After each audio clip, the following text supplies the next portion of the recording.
The details of my first meeting with my wife, Arlene, as well as our biography, are not of fundamental importance for this story. It is enough to briefly state the essence of the case. At the time of the most important events of this narrative, the meeting of Austin Weston and Arlene, I was 33 years old. We had been married for 11 years and were the parents of 2 daughters, 8-year-old Justine and 6-year-old Sile.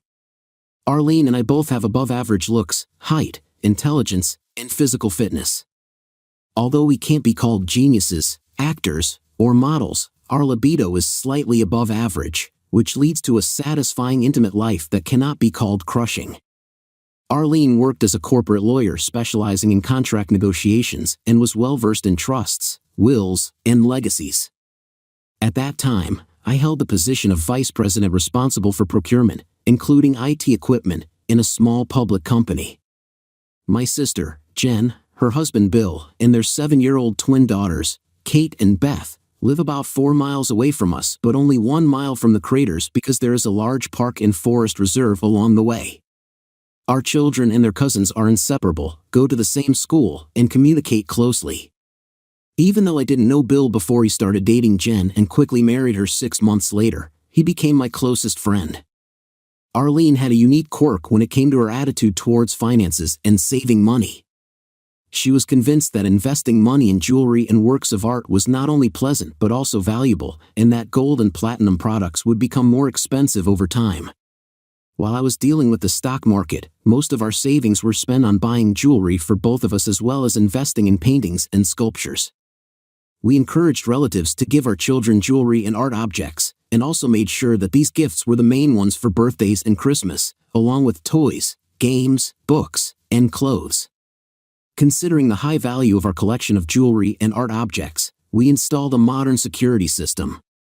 It included electricity sensors for 12 of the best paintings and 2 sculptures. In addition, there was a safe on the bedroom floor, and each of us had a locked desk, with only she having the key to Arlene's desk. I had the only key to the safe, and Arlene had the key to the safe, which contained another safe. To ensure that our sensors and security system never lost power, we had both a backup generator and a backup battery, double backup.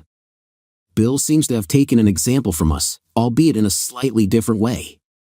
He had high-resolution cameras monitoring 3 entrances to the house, as well as a security system that was not as advanced as ours.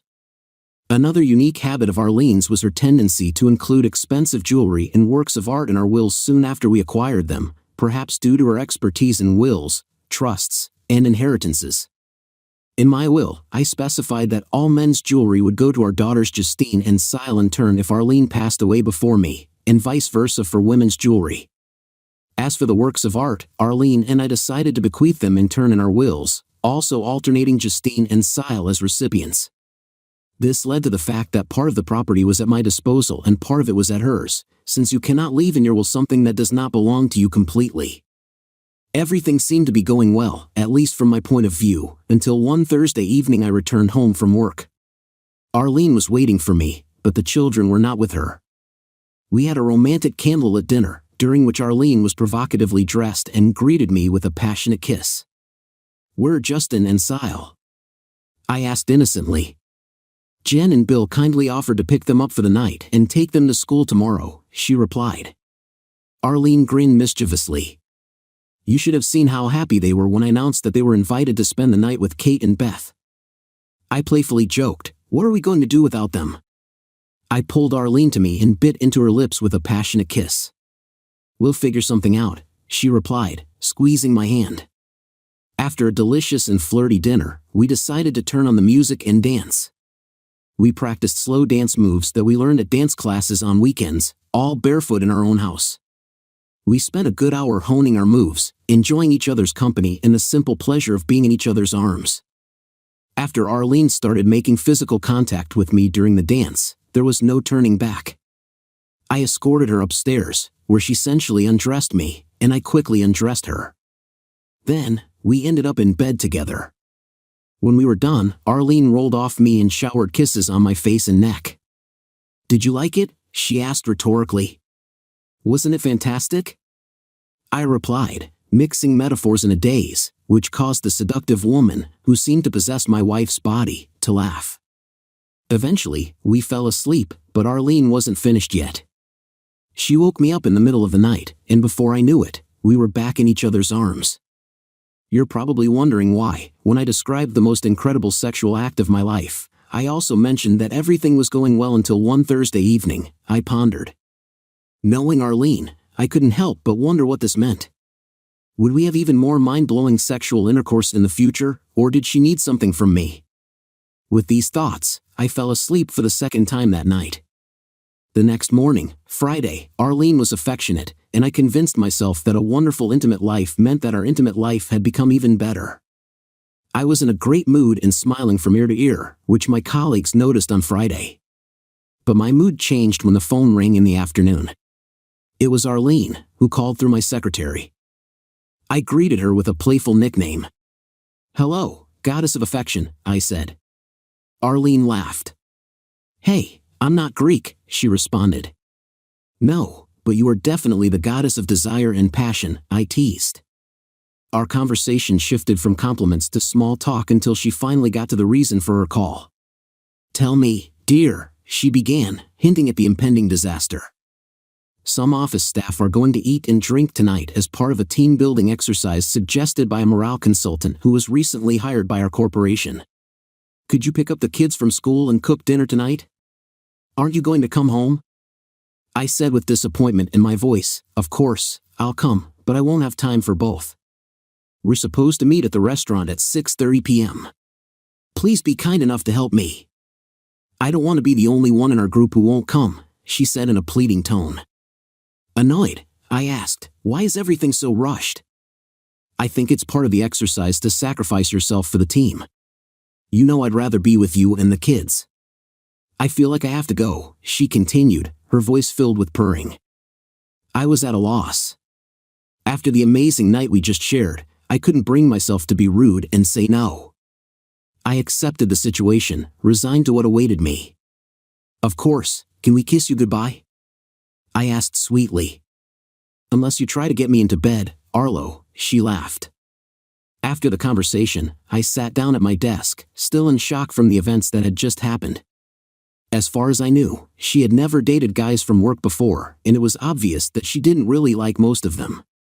I couldn't remember her ever inviting any of her colleagues to our house or mentioning a team-building consultant. Something was wrong. My cheerfulness quickly evaporated when suspicion crept into my soul. I picked up the kids, cooked their favorite dish, macaroni and cheese with salad on the side, and said goodbye to Arlene. We couldn't kiss her goodbye for fear of ruining her makeup or wrinkling her dress. She only smiled slightly, kissing each of us on the cheek. "This dress doesn't look like a suitable outfit for team training," I muttered to myself, unless the goal is to sleep with someone. When Arlene returned home that evening, I looked at my watch. It was 1:02 a.m., too late for dinner and drinks. Hoping to avoid an argument, I pretended to be asleep when she climbed into bed, dressed in a very ordinary negligee. She snuggled up to me and hugged me. There was no intimacy on Saturday night, but I got a bit of traditional intimacy. We made love on Sunday and Tuesday, but I began to get less and less pleasure from it. When the same routine continued on Thursday and Friday, although the passionate meeting on Thursday evening was pleasant, it felt like there was some other purpose behind it. Friday nights became more and more overbearing, and each time she returned home later and later. By the fourth Friday evening, I had reached my limit. Despite the fact that on Thursday evening, she showed an impressive result giving me physical pleasure, but not establishing an emotional connection. When Arlene changed into a seductive new outfit, I expressed my disagreement with the fact that she goes out on Fridays, but she insisted that it was necessary, smoothing the dress over her hips. When she looked in the mirror, I said, "I can't believe you're coming home at 11:30 p.m., especially after lying about it the last 3 times.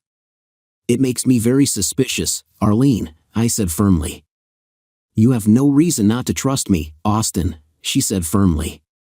"We have been married for 11 years. We have 2 children. Do you really think I can do something like that?" "I don't know. I can't ignore the fact that there's something wrong with all this," I said. The tension in the conversation continued to build. After she gave the children a quick kiss on the cheeks, I looked at her pleadingly as she headed for the door. "I'm begging you, please don't leave. It's for the sake of our marriage, I pleaded. I'm so sorry, Austin, she sighed in disappointment. I can't cancel everything right now. I'll be the laughing stock of the whole company. Let's talk tomorrow, and I'll dispel all your doubts. Or, if you're not going to sleep, we can talk tonight. Do you really think I'll just accept this? I replied in a stern voice. My dear, if you decide to break up, remember that I will receive children, a house, and alimony. Do you really want to risk everything because of groundless suspicions? She asked, her expression filled with defiance. You're the one who's ruining our marriage, I replied. She sighed in disappointment. We need to talk tonight, even if it means waking you up. We can't talk tonight because I won't be here when you get back early in the morning, I snapped. The kids and I will stay the night at Jen and Bill's. Enjoy your life, I added before closing the door.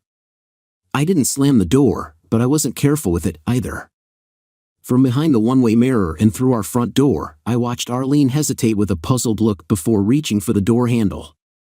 Eventually, she shrugged and walked to her car parked in the driveway. As soon as her car was out of sight, I told the girls to pack their things quickly as we were going to Aunt Jen's for the night while Mom was at the meeting. 2 minutes later, they were ready, and we headed to my car parked on the street. I had already made arrangements for our sleepover with Jen and Bill, and they both felt that something was going on. Jen's intuition worked, and Bill pieced together the limited information I provided him. He was sharp and connected the dots easily. As soon as the girls calmed down and laid down, I slipped out to the car at 11 p.m. to grab a bottle of pills. I tried to come back at 11:02 p.m. My car was parked in such a place that the surveillance camera at the front door could clearly record the time and date. Around 3:30 a.m., my cell phone rang sharply, which made me wake up reluctantly. I picked up the phone, glancing at the alarm clock standing by my bed in the guest room, which showed the time 3:29 a.m. As I understood it, the voice on the other end of the line belonged to Arlene. Austin, where are you? She exclaimed, annoyed at being woken up at such an hour. I'm at Jen's house, just like I told you. Why are you calling me at such an unholy hour? I replied. Arlene's next words shocked me to the core. Austin, we've been robbed. All our valuable pieces of art and jewelry are gone. Without hesitation, I turned on the recording app on my iPhone and asked her to repeat the information for clarity. Why didn't you call me as soon as you found out? I was screaming hysterically. I got home 15 minutes ago. It was pitch dark in the house, and I had to use a flashlight to move around, she explained. What did you do when you got home from the team event at 3:15 a.m.? How exactly did you have fun? Were you on top, or was he?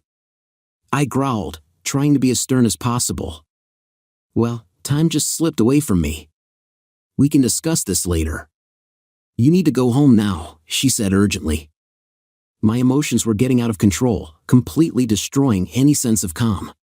God, okay, I'll be there as soon as I can, I muttered hurriedly, getting dressed. I dressed quickly, went to the car, and drove less than 10 or 12 minutes to the house. Arlene met me at the front door, her makeup smeared with heavy tears, and she clutched a flashlight in her trembling hand. She started walking towards me with open arms, about to say something, but I stopped her with an outstretched hand and abruptly interrupted. Did you check the switch? I asked. No, I do not know where it is, she screamed. Get out of the way, I shouted, quickly walking around her with a flashlight in my hand. As I ran past her, I asked, Did you call the police? No, she replied, confused. Well, what are you waiting for? I snapped back. I saw her reach for the cell phone in her purse as I quickly walked past her. Upon entering the basement, I noticed that the main circuit breaker was off, the backup generator switch was off, and the backup battery was disconnected. In addition, the telephone line connecting the security system to the outside world had been disconnected. After turning on the switches and connecting the battery and phone line, I was relieved to find that everything was working properly.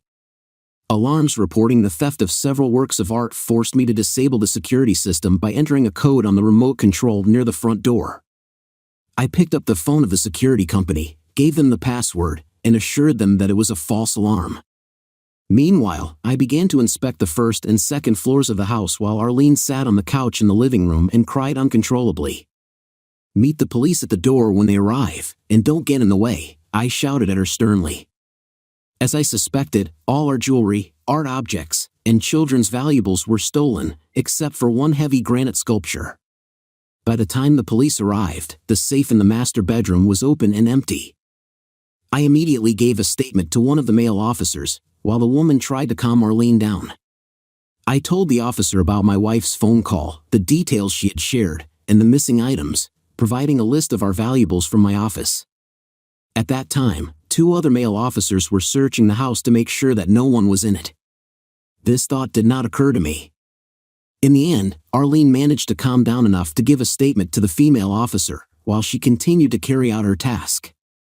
I imperceptibly pulled the policeman I was talking to aside and quietly suggested, "I think you should investigate the theft committed by my wife.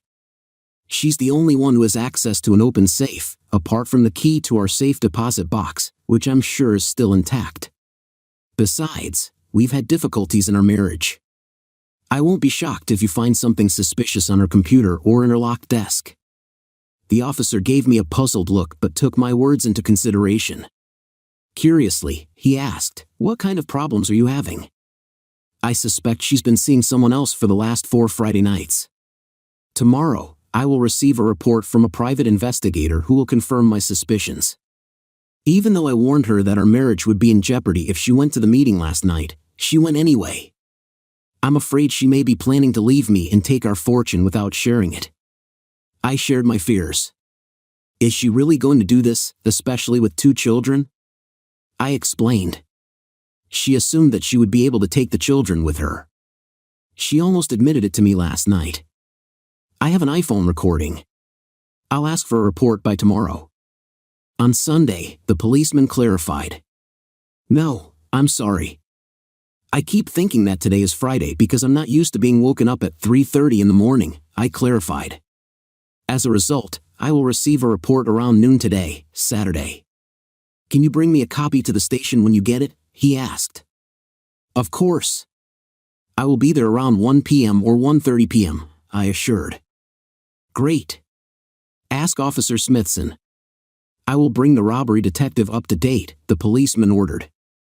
After the cops left, I went back to Jen's house without talking to Arlene, ignoring her cries of "Where are you going?" I left. I had a big breakfast with Jen and told her what had happened. Around 10 a.m., I brought the children home, explaining that some of our belongings were temporarily missing but assuring them that we would find them. The children were upset and burst into tears when they discovered that their favorite things were missing from their rooms. Arlene and I tried to comfort them, despite her disheveled appearance. I informed them that I had some things to do but assured them that I would be back no later than 2 p.m. After that, I suggested going to the park, which brought smiles to their faces. They hugged goodbye, and as I was leaving, Arlene came up to me and asked, "Where are you going?" I gave her a cold look and replied, hinting that I was going to collect evidence of her betrayal. Without looking back, I quickly left. The found photos of Arlene with her lover, Jack Taylor, confirmed my suspicions, although the location of the shooting turned out to be somewhat unexpected. The private investigator expressed concerns about obtaining reliable evidence if the subjects were doing their business indoors, but the lack of prudence became apparent when they were caught behaving inappropriately on the deck and in the pool, which were clearly visible from different sides and did not imply privacy.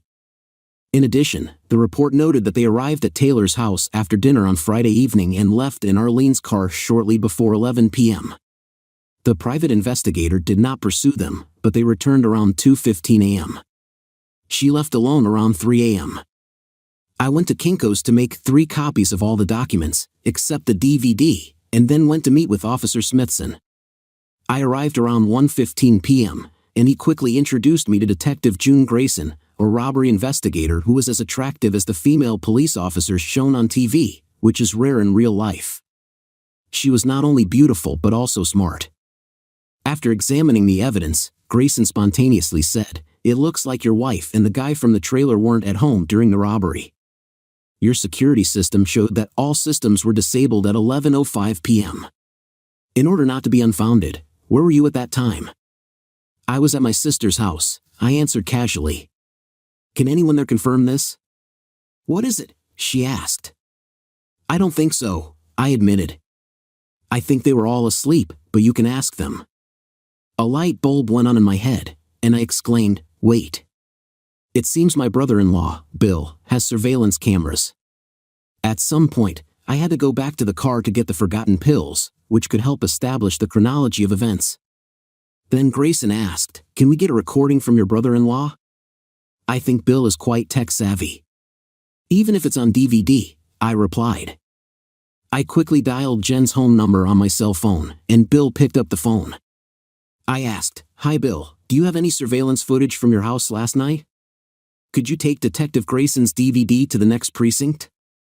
She will explain the reason when you deliver it. I need to take the kids to the park. Thank you.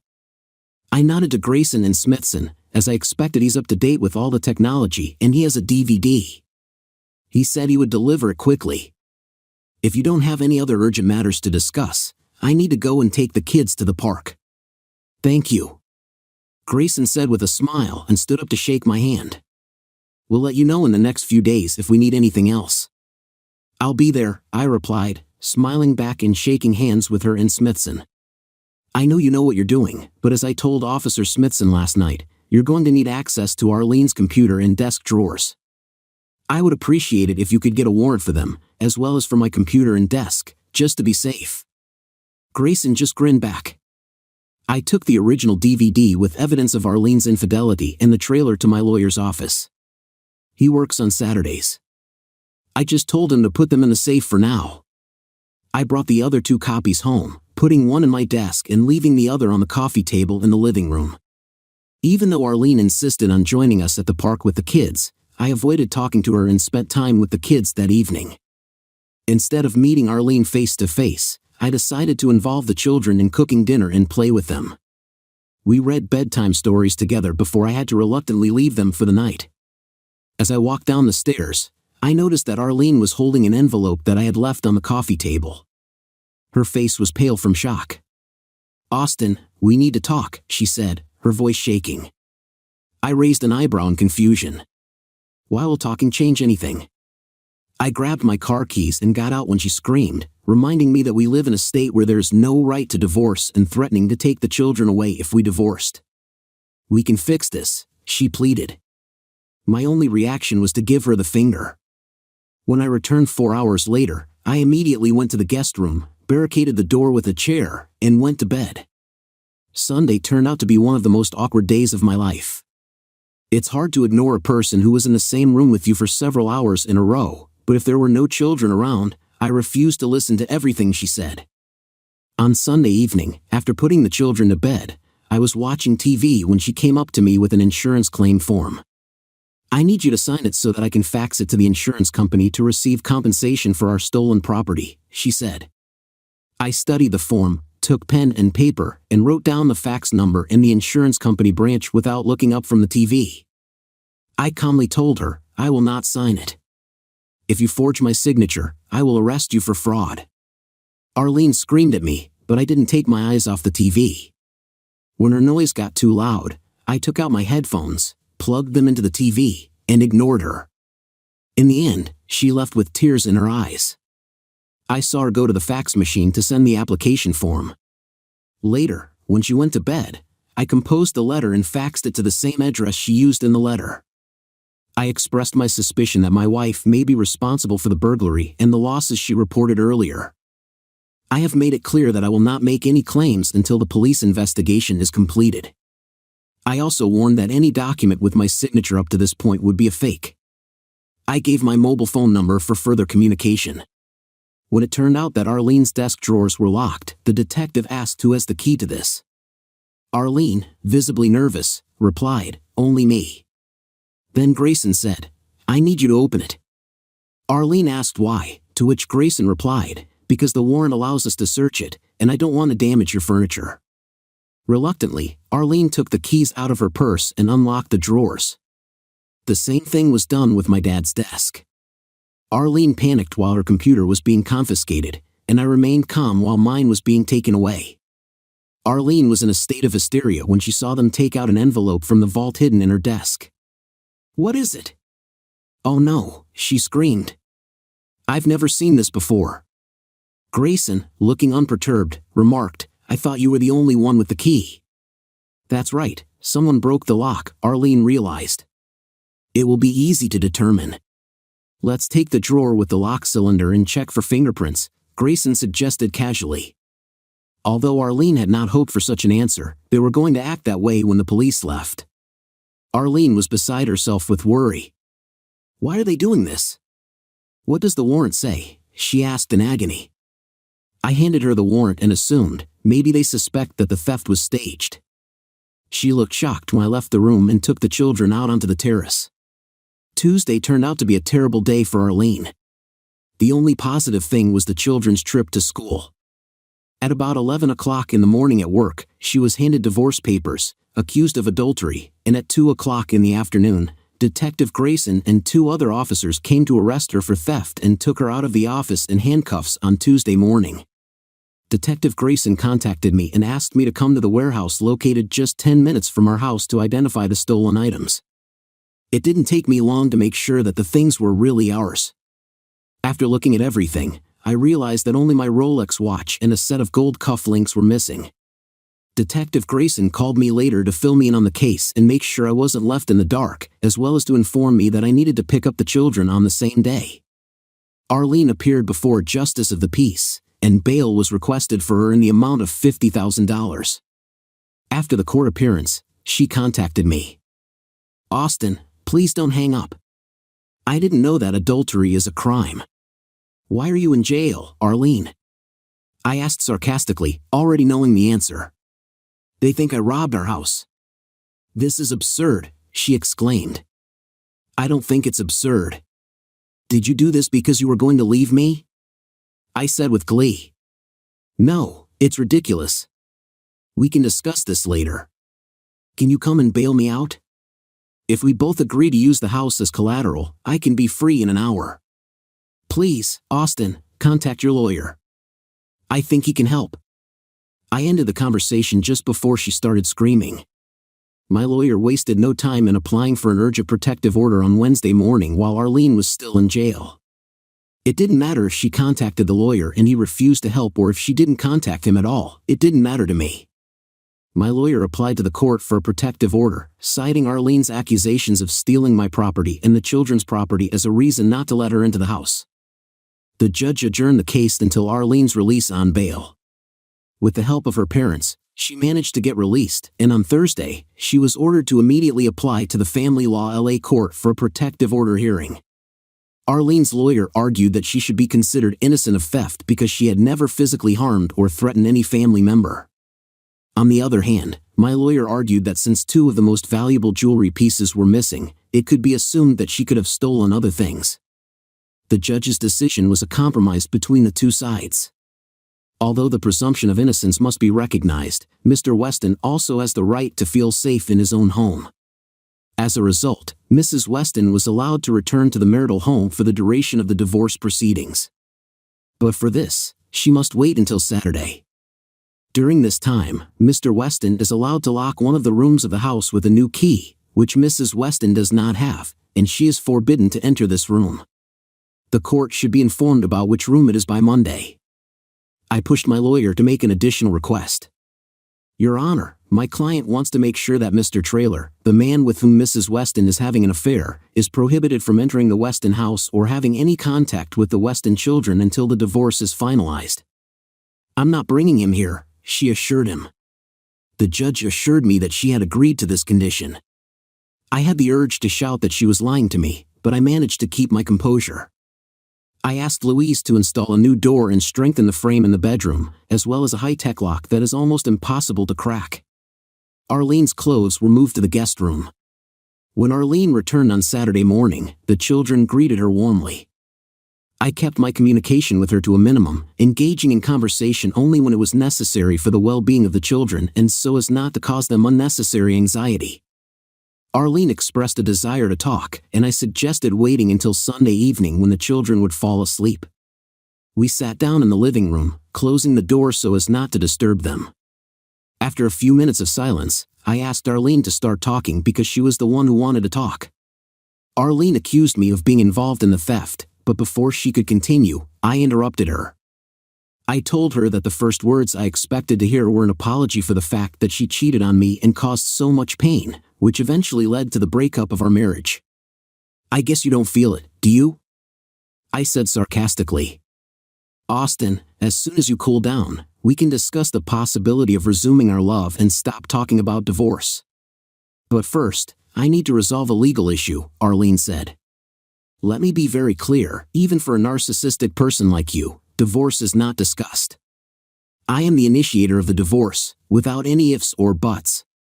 It's over between us, I said firmly. Austin, she started to beg, but I interrupted her again. This conversation will only be useful if you listen and accept my terms, I said firmly. Are you ready to listen? She nodded back. I will change the grounds for divorce to irreconcilable differences. I will get full custody of the children, but you can visit them whenever you want, share the main holidays, and have them for 2 weeks in the summer, provided that you do not introduce them to any other man until you marry him. Our property will be divided equally, each of us will receive 50%. You will be responsible for paying child support for one child, and we will both contribute equally to the mortgage of our house. When our child, Zibble, turns 19, we will sell the house and split the proceeds. Alimony will not be assigned to either of us. I stared at her, feeling like I could punch a hole in her head with my eyes. Interrupting her once more, I stressed that I had not finished speaking. I suggested that if she agreed to these conditions, I would talk to the district attorney and ask for the charge to be reduced to a misdemeanor without imprisonment. If you agree, then no charges. I'll make a deal with you to keep your law license and your job, I offered. She started crying and accusing me of setting up this situation to get back at her. Despite her protests, I knew that in the event of a divorce, I would not agree to sole custody of the children. She cried and expressed her fear of losing everything. I met her face to face and asked the question, do you feel remorse because of the breakdown of our marriage and the theft? Not a drop. I can't believe I even agreed to marry you, she moaned, hiding her face in her hands. Accept this deal, Arlene. If you don't agree, you will be destroyed. As I was walking out the door, she called out to me, but if you would just listen to me, I would explain everything. You have to listen, at least that's what it seemed to me, but I closed the door behind me and therefore couldn't be sure. 2 days later, when I returned home, the children were nowhere to be found. Arlene and Jack Traylor were sitting in my room instead. What is he doing here?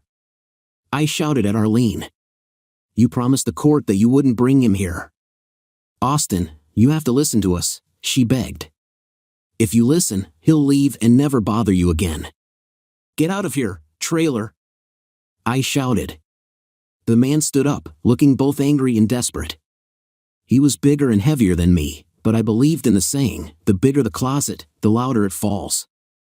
I always stood my ground despite being repeatedly beaten, and this situation was no different from others. Traylor was approaching me, trying to say something, but I couldn't hear him over my repeated cries of "get the hell out." Realizing that he wasn't going to leave, I went to the phone to call the police.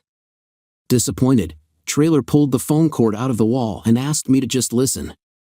I reached for my cell phone, frantically dialing a number. Before I could make the call, he snatched the phone out of my hands and threw it on the floor, smashing it to smithereens. "It will only take 2 minutes and bring you back to life," he said. Deciding to escape, I rushed into the garage, dodging his attempts to stop me. Grabbing my jacket, I managed to slip out of it and grabbed a meat cleaver from the kitchen table. Turning left and exiting the kitchen into a small passage to the garage, I abruptly stood up and turned around when he turned left into the hallway. I quickly hit him on the forehead with a hammer, causing him to stagger and return to the kitchen sink.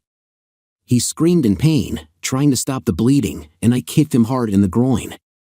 At that time, Arlene was crying in the kitchen. I took a mobile phone from her purse, which was on the table, and dialed the police number, informing them that I'd been attacked by an intruder in my own house and I was defending myself with a hammer. I called an ambulance. After opening the front door, I calmly sat down at the kitchen table while Arlene was busy with Traylor. The ambulance arrived quickly, surprising me with its efficiency. The police followed them just a minute later. Traylor was taken away by ambulance. The police found my story plausible, and I asked them to take my damaged mobile phone to check my fingerprints and, if necessary, confirm my version. As a result of the incident, my jacket tore, and I asked to take it as evidence. All Arlene could tell the police through her tears was that we just wanted to talk to him. The next day, my lawyer appeared in court again. The judge was furious and demanded that Arlene leave the house within 2 days and pay the cost of changing the locks. Visits with the children will have to be postponed until the end of the divorce process. The judge postponed the divorce until the resolution of the criminal case against Arlene. I convinced Detective Grayson to get a search warrant for Traylor's car, home, and Arlene's car. My missing gold cuff links were found in Traylor's car, and a gift with Jack's name and a heart on the tag were found in Arlene's trunk. Inside the gift was my stolen Rolex watch. Traylor was subsequently arrested for theft after his fingerprints were found on the basement window of my house, through which the thief had entered. Unfortunately, Arlene did not heed my advice and refused my offer but fought for a criminal case. She was convinced that winning a criminal trial was the key to getting custody of the children. It would be fair. The prosecution had strong arguments against her. A woman who looked like her, with an emerald ring and the same blonde hair, rented a storage room in which stolen items were found shortly after the team tournament. Her fingerprints were the only ones found on the lock in the vault, which added to the evidence, painting a convincing picture against her. Arlene and Traylor testified in their own defense. Arlene admitted that she had 4 intimate relationships with Traylor but insisted that she did not leave his house until 3 o'clock the previous Friday morning, claiming that the testimony of a private investigator was false. She claimed that I stole things and framed her, but she couldn't explain how I could do this because she admitted that I didn't have access to the safe or her desk drawer, and she always had the keys with her. She called the storage lease a misunderstanding and claimed that her fingerprints were put on the lock by mistake. Both Traylor and Arlene showed a dismissive attitude and indifference to the consequences of their actions for the family. I endured a tough 3-hour interrogation by the defense attorney. The prosecutor and Detective Grayson praised my work, noting that during this ordeal, I looked strong, cooperative, and trustworthy. After my cross-examination, the prosecution called Detective Grayson to testify about the impossibility of my committing theft. According to her explanation, surveillance footage at Jen and Bill's house recorded me entering at 11:02 p.m. but not coming out, and my car remained parked. The break-in, evidenced by the disabled alarm, occurred at 11:05 p.m. In the course of numerous tests, the fastest time from Jen and Bill's house to my house was 9 minutes and 32 seconds, and no patrolman was able to cover this distance in less time. Detective Grayson testified that I didn't have the key to the safe. The only keys were the ones Arlene had in her purse and the one in the safe. According to her testimony, I didn't look into the safe for more than 3 months before the first team building session. The expert confirmed that Bill's DVD and my alarm system accurately recorded the time. While the case was being tried by a jury, Arlene and Traylor tried to negotiate with the prosecutor about misdemeanors, realizing that the outcome might not be in their favor. In the end, Arlene agreed to give me sole custody of the children. When the prosecutor asked me to express my opinion, I submitted to her authority but said that if it were up to me, I would prefer that the jury make the decision.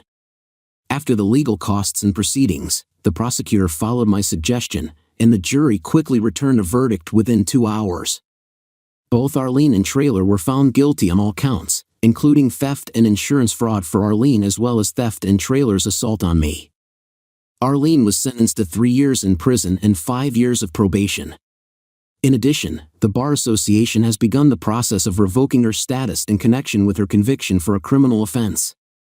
Traylor, who had 2 misdemeanor convictions, was sentenced to 4 years in prison and 5 years probation for assaulting me in my home. He was also ordered to pay compensation for my mobile phone and suit jacket. After the criminal trial, the divorce process went smoothly, as all of Arlene's statements made through her lawyer during her time in prison were ignored. The marriage broke up due to adultery, as a result of which I received full custody of the children, paid alimony for 3 or more years after Arlene's release from prison, and also received the house. The rest of the estate, with the exception of Arlene's legal fees, was divided equally. She also had to pay for my lawyer's services. When my brother-in-law and my best friend Bill and I left the courtroom, he was smiling broadly. I asked, "Why are you smiling like that? How did you do it, Austin?" "Now you can share it with me," he asked impatiently. "And with what?" I replied, grinning. "What I didn't tell Bill, but I'm ready to share with you, is that I organized the whole theft scheme from the moment I found out about the team building event. I had my suspicions, so to confirm my doubts, I asked a colleague to call the HR department in Arlene's office. When they didn't say anything about the event, I realized that it was a fiction. On the first Friday evening of the proposed team building, I had already arranged with one of the local schoolgirls to babysit. When Arlene left, the babysitter came quickly. I paid her $50 for her services and another $100 for keeping quiet about this night. Before Arlene left, I made sure that her mobile phone was emitting a signal that my smartphone app could track. As soon as the babysitter arrived, I used the app to locate Arlene, who was unexpectedly having dinner with a stranger in an unfamiliar restaurant. Disguised, I went up to the waiter and offered him $100 to bring me a glass used by Arlene's companion. I waited until Arlene and her companion left the restaurant and followed them unnoticed. When they kissed before she got into his car, I stayed in disguise and took a picture of the license plate on my cell phone. By Monday afternoon, I had identified Jack Traylor as Arlene's companion and found out his address. I decided to hire a private investigator to keep an eye on Arlene on the second and third Fridays, and he managed to take incriminating photos of them together by the pool. I informed the private investigator that I was not interested in receiving his report, which allowed me to maintain plausible deniability. Until the next day after our fourth Friday team building event, by Sunday evening, I had a detailed strategy ready, describing my actions to secure custody of our children in the event of a divorce. On the morning of the first Monday before going to work, I took out Arlene's unique emerald ring from the casket. She never wore it in the office, but she always wore it when she went out. I hired an actress who looked like Arlene in height and appearance, in a wig matching her hair color and style, and with an emerald ring, to rent a warehouse in Arlene's name. I paid for 3 months in advance in cash. The next day, I bought clay for imprinting keys, and while Arlene was sleeping, I took the keys out of her purse to make casts of the keys to the home safe and desk. In the evening, after coming home from work early, I used a rapidly melting metal alloy slug to quickly make copies of her keys. In the evening, I put on gloves and replaced the lock, showing it to Arlene and asking if she recognized it or if she had a key. She examined them both before replying, "No, I don't think so." "Why are you asking?" I explained that if she didn't need it, then I would like to use it to protect my toolbox. She agreed and left. I carefully put the lock in a plastic bag, hoping that her fingerprints would remain on it and on the key. In the days leading up to the theft, I marked the path through the woods from my house to Jen's house with reflectors. The day before the robbery, I put an envelope with an access code and a key with her fingerprints in her desk drawer at the hardware store. I made a duplicate key for myself and put it in the drawer too. The same woman who rented a room for me rented a van with a motorcycle trunk, and her boyfriend rented a motorcycle for me. I parked the bike unnoticed in the thick of the trees behind Jen and Bill's house. In addition, I found out the password to Arlene's laptop from the list of passwords in her closed desk, created a new email box, and left a draft letter in it, supposedly for Jack Traylor. The letter expressed excitement about the upcoming meeting and discussed their plan to live off stolen property while she was going through a divorce. I hired an actress and her boyfriend to be available on the fourth Friday night during team building classes. They were instructed to enter from the side of Traylor's house, use the spare key to Arlene's car, and drive away in it. In addition, the guy had to open Traylor's car with lockpicks and put my gold cufflinks between the door and the passenger side seat. I also put a wrapped box with Jack's name on the tag and my Rolex watch in the trunk of Arlene's car. Earlier in the day, I parked the rented van in the garage and turned off the automatic garage door opener. 2 days before, I transferred Traylor's fingerprints from a glass goblet in a restaurant to a basement window to facilitate access to it. It turned out to be much easier than I expected. I found information about cocoa powder, a shallow bowl, and a small brush, not on the computer but in the library. Together with a small amount of patience, these were all the necessary tools. Surprisingly, I managed to deceive the authorities with my plan. It was only after talking to Arlene, begging her not to leave on the fourth Friday, that I fully devoted myself to the implementation of my plan. I truly believe that if she had stayed at home that night and ended her relationship with Traylor, we would have had a chance to succeed. but I would still take revenge on him as soon as she threatened to take the children away if I tried to divorce her. My love for her disappeared. I immediately began planning my escape. Bill unknowingly helped me by answering my questions about the part of the house that the cameras didn't cover, the basement window with fake metal bars. After a few weeks, I put my plan into action. I received a message from the actress saying that she and her boyfriend left the trailer house before 11 o'clock at night because of the hot night. Trailer left several windows open in her car so her boyfriend didn't have to break down the door to leave the cufflinks. When I returned to Bill's house from the car at 11:02 p.m., I had already opened the hidden basement window. I quickly got out of the car, ran to the motorcycle, and sped through the woods at over 40 miles per hour, relying on the retroreflectors that were supposed to warn me about obstacles. I got to the basement window of my house, which I had previously removed from the alarm system and put Trailer's fingerprints on it. Putting on gloves, I started by disconnecting the phone line, took off the battery, turned off the backup generator, and then turned off the main switch using a key made on our slopes. I unlocked the safe and quickly emptied its contents. Although I was working in the dark, in less than an hour, I cleaned everything out and loaded it into a van parked in the garage. Then I went to the vault where I transferred everything to a rented cube and secured it with a lock with Arlene's fingerprints. It took a little over an hour. I returned the van to the rental office, parked it in the parking lot, and put the keys in the drawer. I hailed a taxi and asked to be dropped off a block from my house. I rode my motorcycle to Bill's house, collecting reflectors along the way. I hid the bike behind the trees and returned to Bill's house through the window, attaching fake metal bars to it. The fact that Trailer came to my house and did what he did was a pleasant surprise for me. I never found out the reason why Arlene decided to have an affair with Trailer or any other details about it. I guess if I had taken the time to listen to any of them when they wanted to discuss it, I could have learned more. But after Arlene rejected me when I offered her the last opportunity, I stopped caring. I decided to take revenge, and now they have to deal with the consequences.